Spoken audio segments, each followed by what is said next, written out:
So, I assume everybody can hear me. Anyone who's, oh, there we go. Gonna give it a second, see if anybody happens to pop in. If not, I'm just gonna chat away about what's going on. I will go grab a beer.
Okay.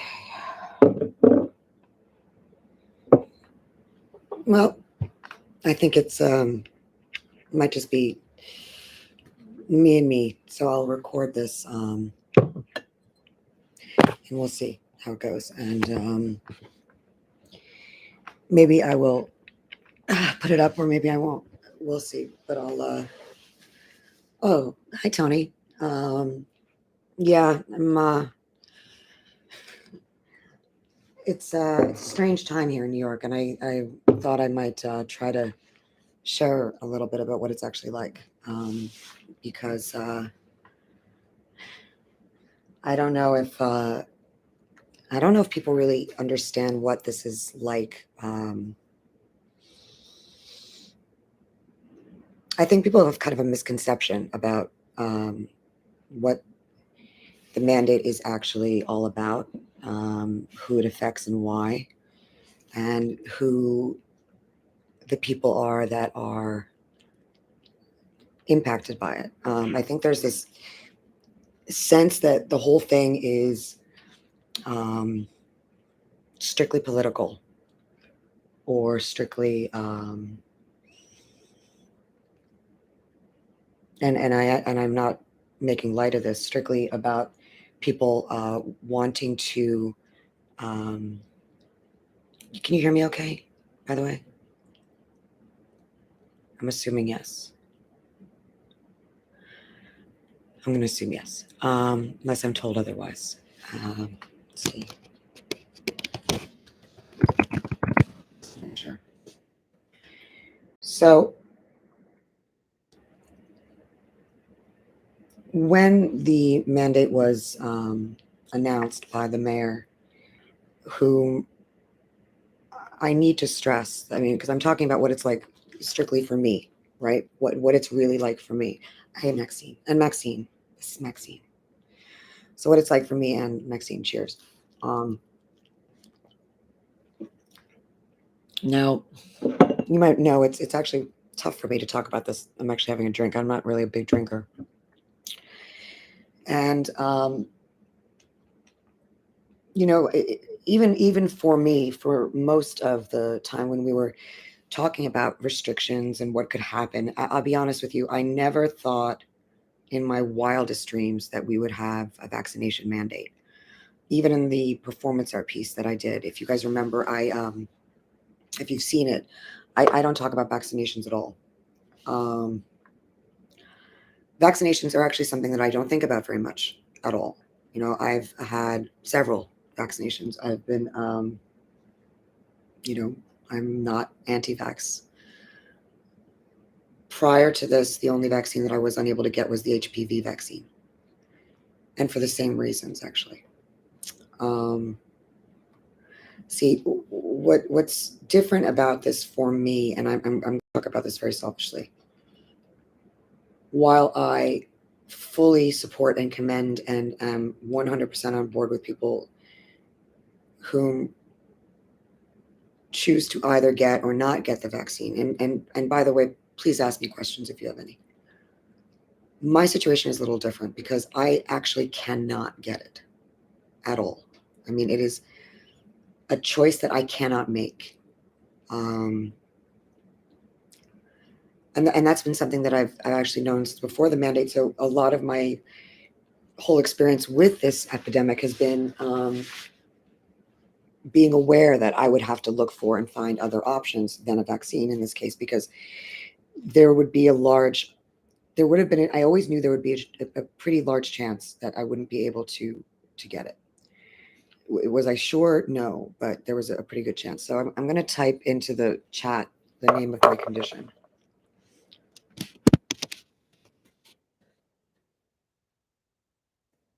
That's the shorthand form. It stands for complex radial pain syndrome. It's a very rare disorder, um, one which is, um, I'll tell the story about how I got it. So I was diagnosed with something called ulnar neuropathy. The ulnar nerve is right here. So you can see, I don't know if you can see it in this. It's a little tricky, but I have a very small little scar. But you can actually see a little of the redness and the discoloration actually from the CRPS.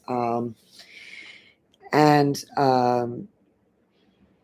I was diagnosed with it. You know exactly what it is, Tony. Um, if you have it, we need to have a chat because I'm serious. I cannot get it. I cannot get the vaccine. Like I said, it's very rare, and I was treated very early for it. I was very lucky. The same day as my first symptom, I was actually in treatment immediately. What was the first symptom? For me, the first symptom was right after the surgery. Um, no, I don't know what that is actually. I've never been diagnosed with that. Um, I'm using my phone as my camera, so I can't really look it up. Could you? I don't know what I mean. There's something about it that sounds familiar, but I don't know what that is. I mean, there are is it a symptom of CRPS or I see the thing is that my doctors from the moment of my diagnosis they said to me, we have good news, bad news, and a request. And this was at the time of by the way, I keep forgetting that this is my camera right here because I'm using it. And this is my, so apologize if I'm looking down. Um, I was told that the, oh, and by the way, Tony, this would, I might be able to touch a little bit about why I ended up leaving something that you and I are both part of. And it relates to this stuff. No, I don't have that. This is this is the reason that I can't have it, and it's something which has been made emphatically clear to me. So right. So when I was diagnosed with it, I was told that they had goodness. I don't like the beer that I'm drinking. If you don't mind, I'm gonna go grab some iced tea because it's really nasty. I do not get Stella Artois Solstice Lager. Don't do it. Be right back.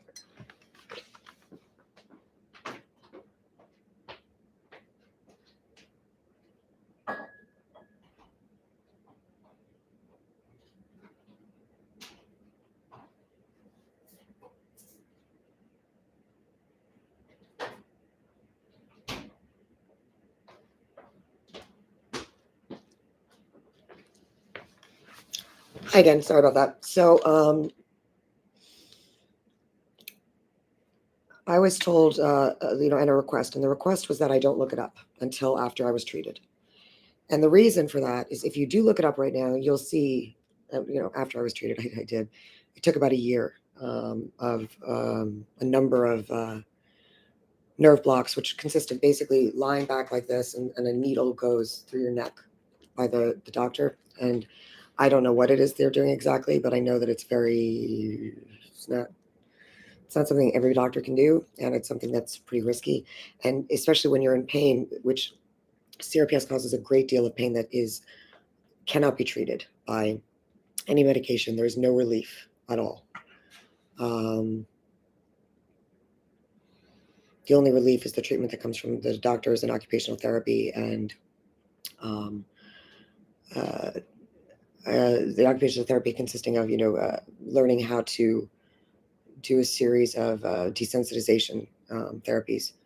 One that I'm actually starting again right now is hot cold. Like I take my arm and I put it in hot and very cold and hot, very cold, like that repeatedly. The thing is that CRPS also it spreads, so it'll spread down one side, or I haven't had it travel, but it went from my hand and my arm down to my foot. Um, After the treatment, the only thing that would occasionally happen is my foot would swell up and I would look like I had a hobbit foot. In essence, what it is that my body reacts as if as if I have injuries that I don't have. So, for example, if I hit my foot, sometimes what'll happen, my foot will swell up. It'll act like it's sprained. It'll hurt that much. But when it's just being symptomatic and there's no injury, it will feel, for me, like I'm having a razor blade slice into my hand repeatedly or into my arm, but it's like I can feel it go in and slice. I mean, the sensation is literally like it's happening. It's not. I mean, the first time it occurred, I was looking for blood. I picked up the day I was diagnosed. I picked up a pot, and I felt a razor go into my palm and slice repeatedly. And I dropped the pot, and I'm looking at the pot, trying to figure out why or what it was that cut me. And then I noticed I'm not bleeding, and that's odd. And I happened to be seeing the surgeon that day. It was 3 days after the surgery, and after just a general conversation, I happened to tell him about this, and he, this very house-like surgeon suddenly says, go to pain management immediately. He picks up the phone, makes a phone call. When I get there at Mount Sinai, there's like 5 doctors there, all ready to see me at the same time, and talking to each other. And it was pretty intense. And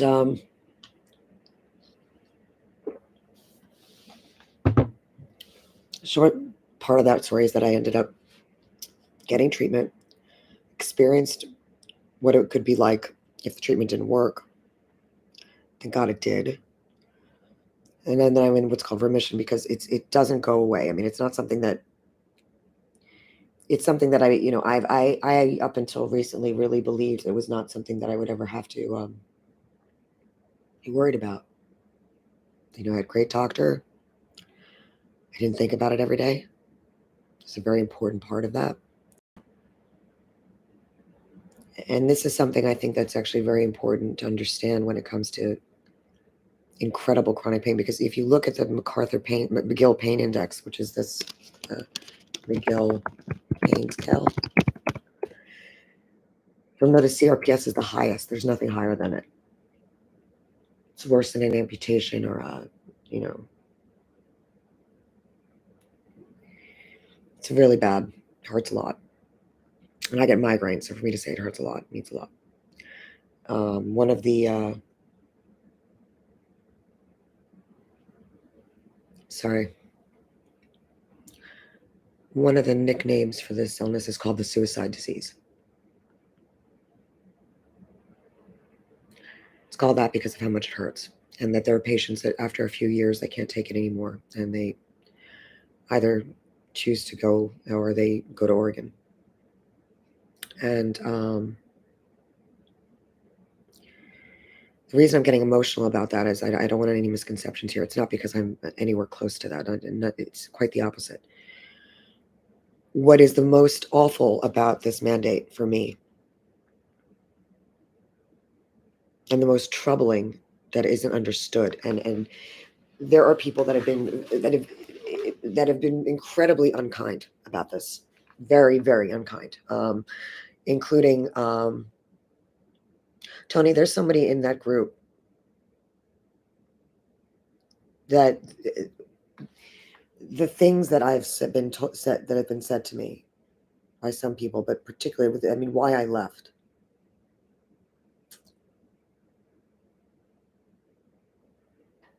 You know, if anybody was wondering why I was so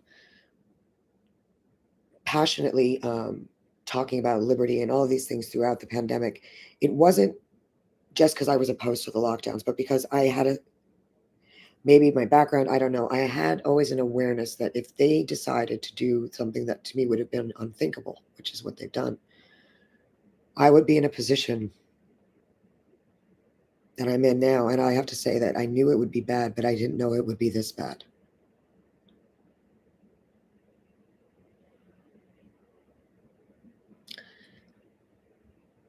I want people to understand something.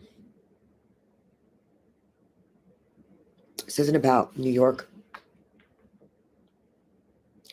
I almost want to say it's not even about America. It's about being human. I am basically being told that I have two choices that are not choices for me at all. I can be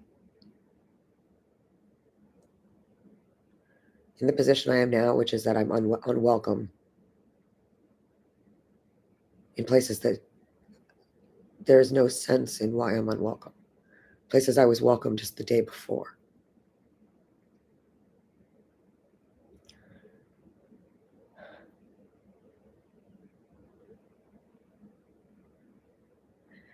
A community that I can't even call it a community. I came to New York to go to Tisch School of the Arts for theater. Something I love a lot.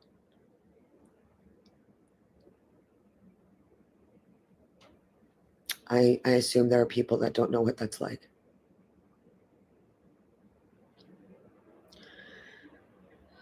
To love a art form or whatever.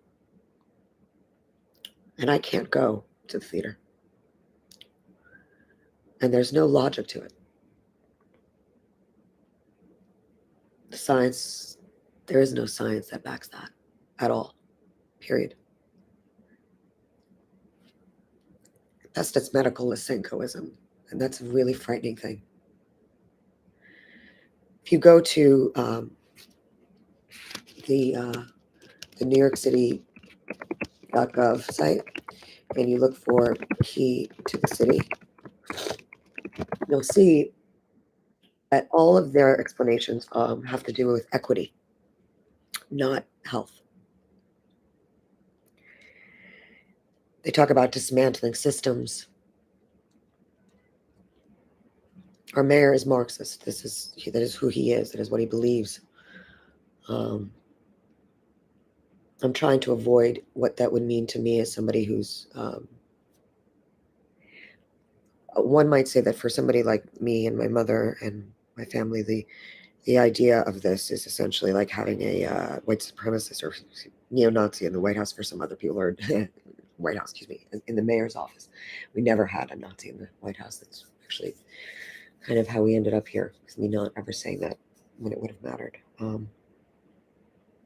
And I don't say that because it's political. I say that because we indulged people's delusions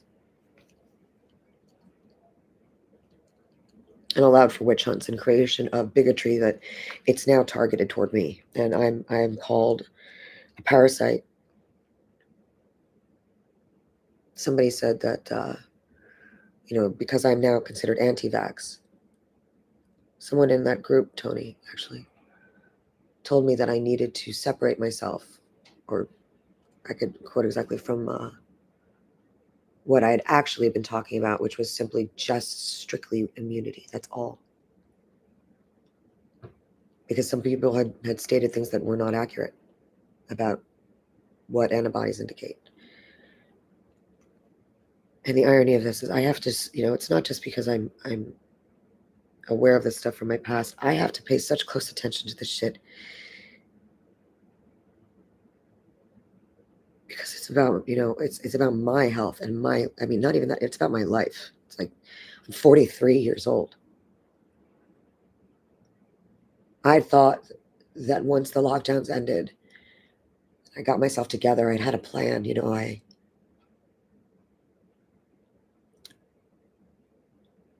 know, somebody said to me a few months ago that they didn't want to know about any of this stuff from a personal stance. They just wanted to know the data, and I can't do that anymore.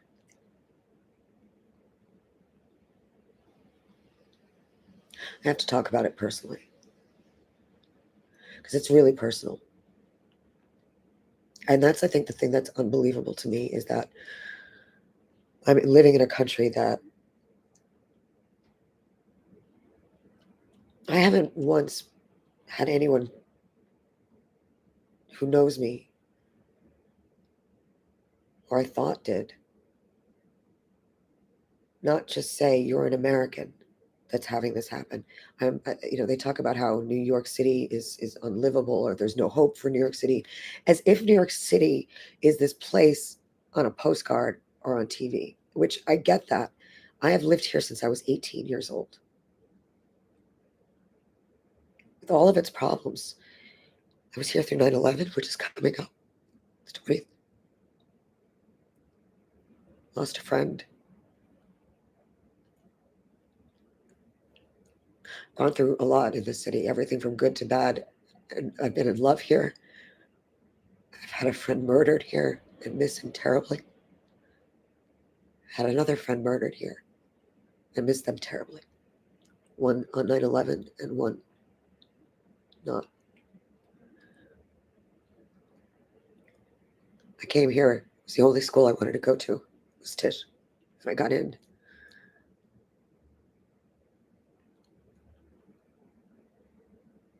I was never your typical New Yorker in many ways.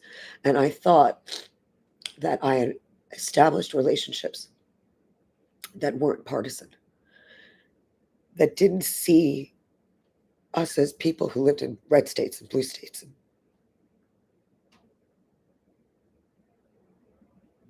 that valued autonomy and individualism, and not in an extreme way, in a very real, honest way. But everything about not just this pandemic, but especially these last few weeks. I mean, these last few weeks have been shockingly and stunningly terrible. Um, See, here's the thing that I try to explain. So imagine you are, I tweeted something like this, and maybe this could, if I don't make it about me, I am so desperate to have people understand this because I feel like anyone who thinks that you could allow this to happen here and that it's not going to creep in and touch your life, you don't know what you're talking about.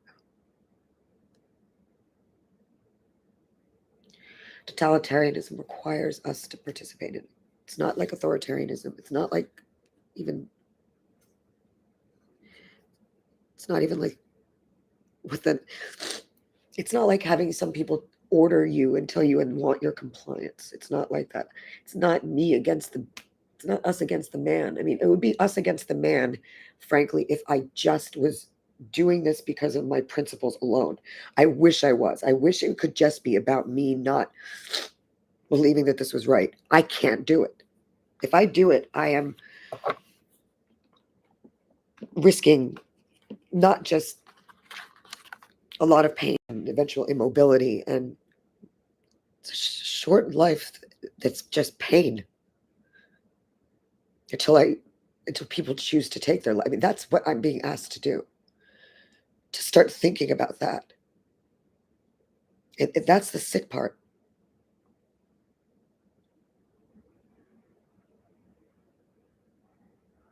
And just the cruelty that people who don't understand what this is, the judgments. And I'm saying this especially on Facebook. I mean, guys, we used that platform as a place to connect with each other when we needed it. And the nastiness and the meanness and the pettiness and the vitriol and the snark and the just assumptions that people that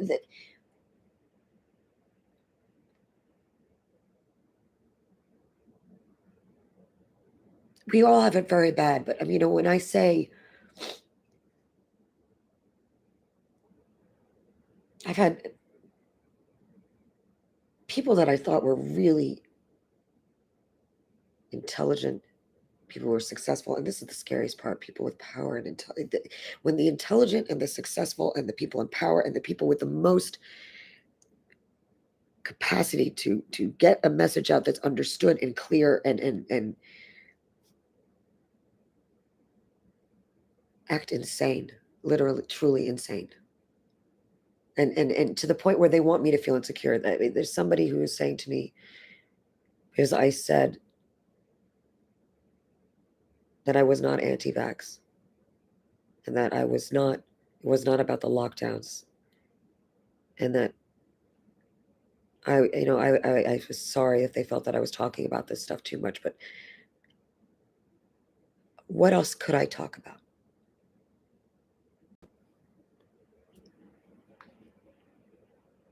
I mean, my life is, I'm being told, hurt myself or you're not welcome in society. I'm part of the pandemic of the unvaccinated. That's what I'm being told. Is, have we, I mean, I don't even know what to say about that. Somebody's left, so maybe I'm not getting the message across. I don't know how to.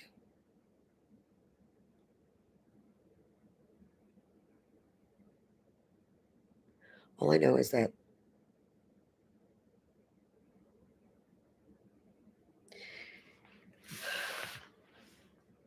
see if I can read to you. No.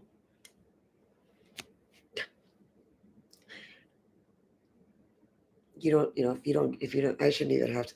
It shouldn't matter. It does, but I'm not going to, I don't know how to convince anyone anymore. I just want people to know that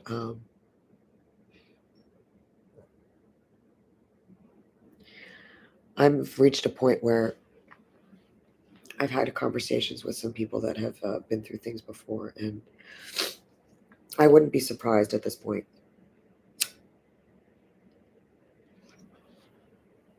if, like in other countries, if I was, if somebody decided that they had to hold me down and put a needle in my arm, as they say, put needles in arms, put needles in arms. Saying it sounds like boots on the ground. No, it's creepy as fuck. We're not. I'm not your enemy. This is not a war. I'm a person with a body who, just like you guys, I mean, I've been in this for 18 months too. And I get to see people now thinking that it's over, or just, they're vaccinated so they can go have fun. And I can't be there.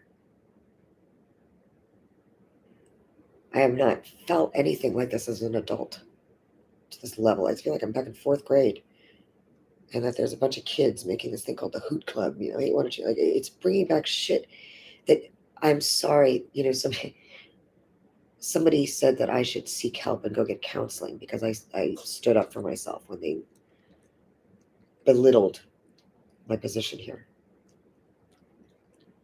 I'm sorry, but no. If this is something you don't understand and you can't comprehend and you think it's too much,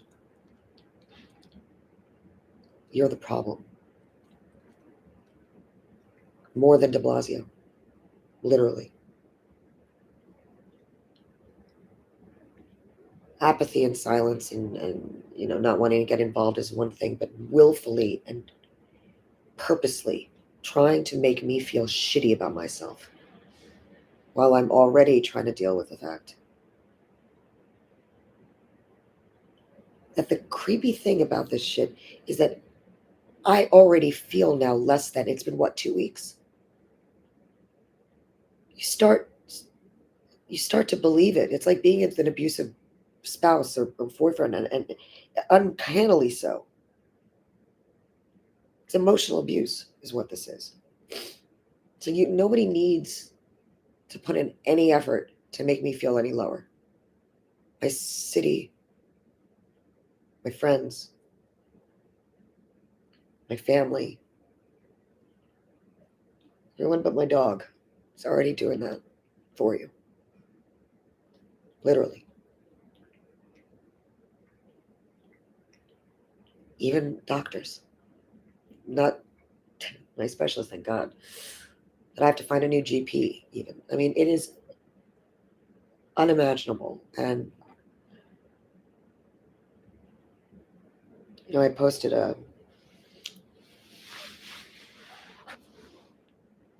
song that I would have once found really offensive about,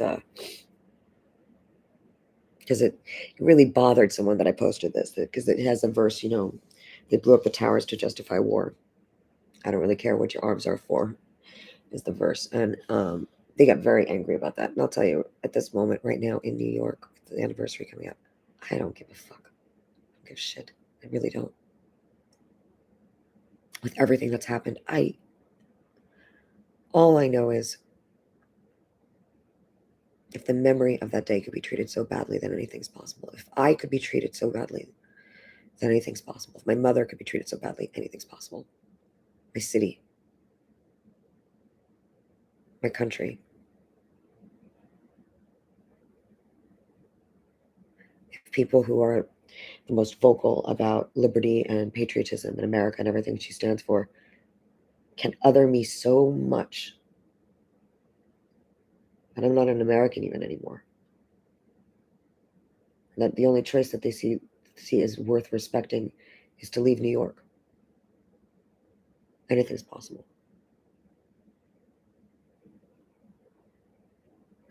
The other verse in it, the reason that I liked it, so it's a song called Everybody Knows Shit's Fucked is the name of it. And I stumbled over it while looking for Everybody Knows by Leonard Cohen or something. I don't even know, just algorithm. And I just thought it was fun because I needed to hear a song or somebody that just agreed, like everything, just said it as it was. Some authenticity is nice. More than nice, actually. Um, there's a verse in it that says,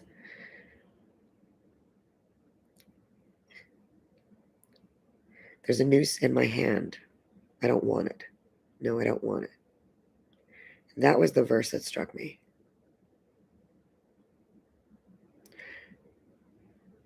Because the other part is, sorry, there's a noose in my hand. Somebody gave it to me. I don't want it. No, I don't want it. And that's how I feel. Every time I hear not an utterance from the people who, not just de Blasio, who we know is a piece of shit, but people who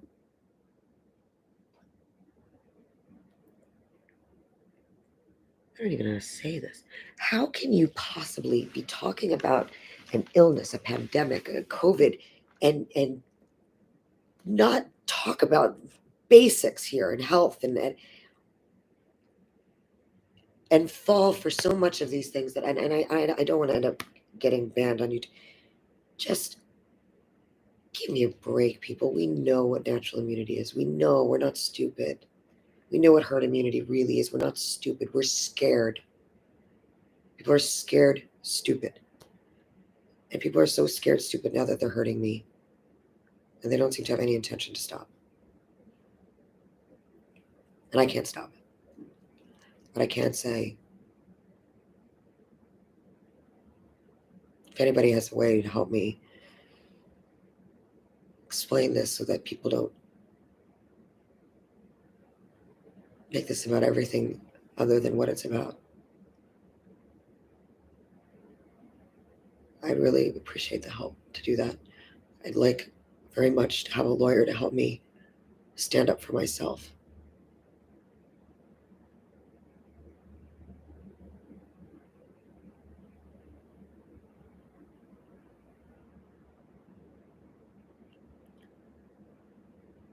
Because this is really,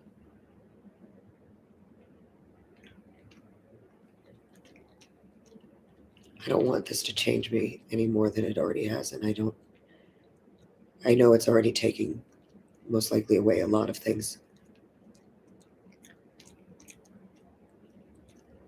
That March 17th MIT article said, would be a small price to pay for the simple freedom of being with other people. It's not a small price for me. It's a price I can't pay. And that's the cruelty of something that our country was supposed to never allow.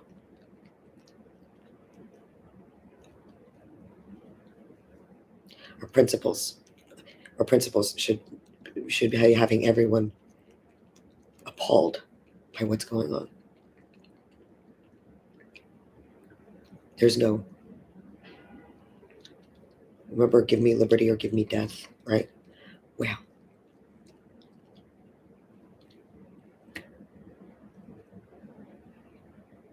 it's a little eerie right now in my world. But why is it not in everybody's world? Even a discussion. It's give me liberty or give me, I'm very worried that that I'm going to have uh, something which Joe Rogan just seemed to do really well with, but because because he got well, we have to be really angry at him for that. We're angry at people for getting well now. Think about that. We're angry at people for getting well. We're angry at people for not wanting to get unwell. That's nuts. That's nuts. That's unwell. Okay.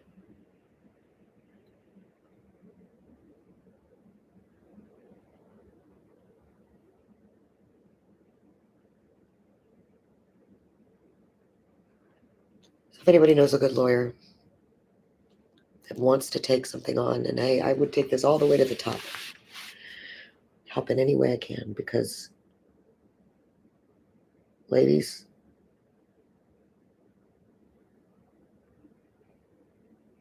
isn't there something wrong about taking all of these years from those of us who had a finite number of years to do certain things? I mean, what happened to feminism? Really, I'm very worried that we have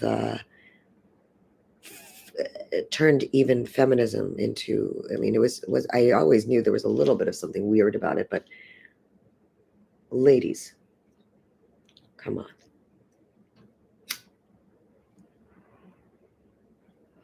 I mean, just look around, look what's happened to the men, right? I'm just going to talk to ladies for a second. Anybody else listens, if I even put this up, maybe it's just a thought. Guys are acting like mean girls, and women are stepping up and doing all they can, but some women are acting like they all have Munchausen via proxy.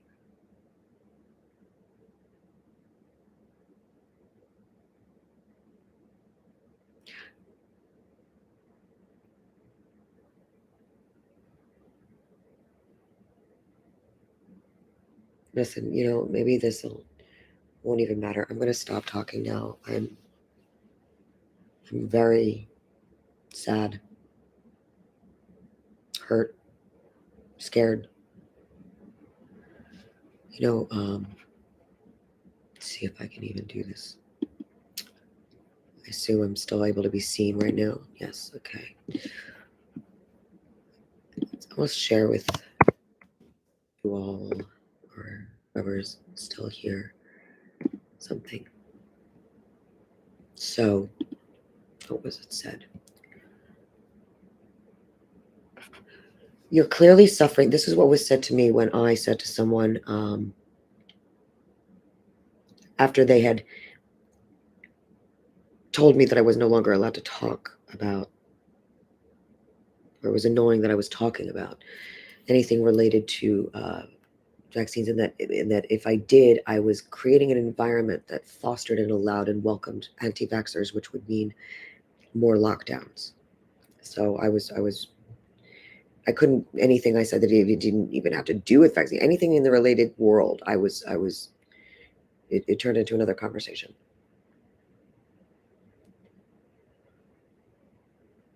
And I'm sorry, after 18 months, even if the internet is not real life, for 18 months it's kind of been, I didn't have any other choice in that, especially if you live alone. And We're there for each other when we couldn't in person, pets dying and family or illnesses or sadnesses or joys or anything. So after all that, I then said, medical exemptions are not allowed, and I hope you're satisfied with your emotionless debate. And I said, people like you made this possible, and I knew that it would happen that way. Anti-vaxxers didn't do this. Neither did I. People like you did. And this person said, you're clearly suffering from emotional stress. It's causing you to read what you think rather than what I wrote. I was rather careful to always state that anyone who is healthy enough to receive the vaccine should do so. Yes, anyone who's healthy enough to receive the vaccine should do so, which I was never talking about vaccination. I would be talking about something else. So why every time when I'd already stated that I may not be able to? And then when I found out I wouldn't be. So I wasn't talking about that. I also made it clear that there were medical conditions that prevented people from getting the vaccine. Sure. No. See, this person here is not telling the truth. And then somebody says where is it? 2 years ago, that wasn't. It says further lockdowns, mask mandates, and more are made possible because of irresponsible people who refused to vaccinate. If they were vaccinated, we would not have the surge in hospitalizations and deaths. That's a lie. That's not true. That's irrational. And I'm being included in that because, and I will explain, you need to abstract yourself from what you posted, as David and I did. You create an environment that is acted upon by anti-vax people, and that will lead to further lockdowns. I create an environment. I create that environment. Why? So suddenly I don't have to do it, but I can't discuss these things as I create the environment. And then told, please get counseling. It's apparent you are under stress, possibly from the increased pressure of living in New York City during COVID. Whatever the source, your attacks on me are inaccurate and misplaced. Actually, that's hell of a lot of projection. And this is not the only person, the type of conversations. Had people in person call me parasitic. And yeah, and maybe this sounds petty to bring these up and point out personal things, but I'm telling you, this is personal. I am glad most people have no idea what I'm talking about. But our country was designed to such a way to protect things like this from happening. At least I thought so.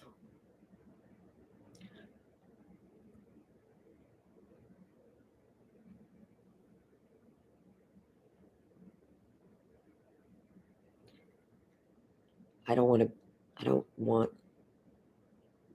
to be in a place where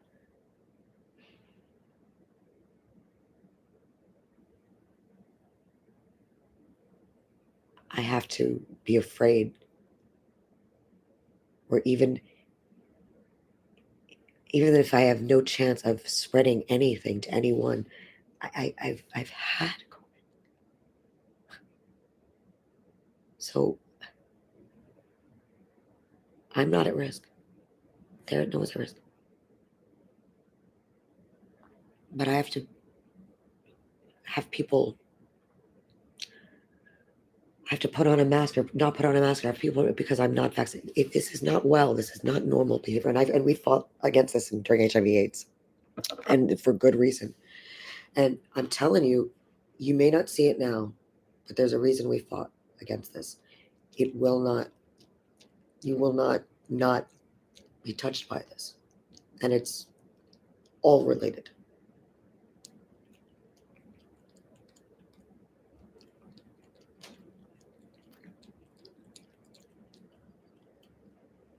And this cruelty is a butterfly effect.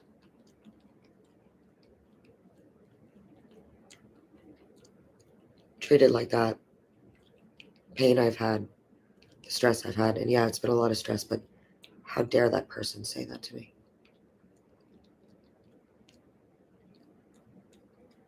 So be careful, I guess, to anybody.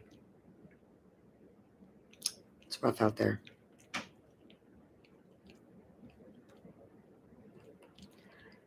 And I don't need you to believe me if you don't. It's the person who hears this that does believe me that needed to hear it that I care about. And is why I will try to leave this out. And it's for me, most of all. So, oh, you're still here, Tony. I thought I was talking to myself, maybe. So, I guess I'm going to stop this and I'm going to, unless I screw it up, leave it up. Unless you advise I don't, Tony, I'll listen. Maybe explain to the good people out there, since you know what CRPS is, what I'm actually talking about. And I got to tell you, thinking about it every day sure does bring it back. It's really weird. I haven't had to think about it in so long, thinking about it every day. It is true. There is always something psychosomatic about this stuff.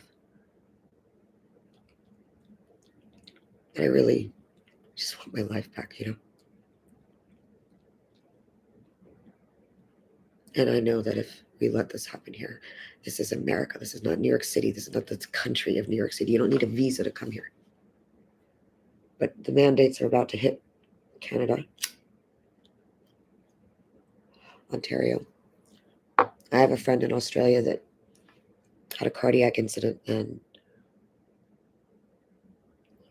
they're a man in that range where you can risk a widowmaker and they're not getting the care that they need. I know one person who died of COVID. I know many who died of policy related things, and I really don't want to be one of them. That's what I'm dealing with. So help. Give me Max. Say bye. Say bye-bye. Say look over here. Say bye. Say this look right here. See it? You don't see it? You see yourself? You see yourself? See it pretty? It's a pretty girl. Bye folks.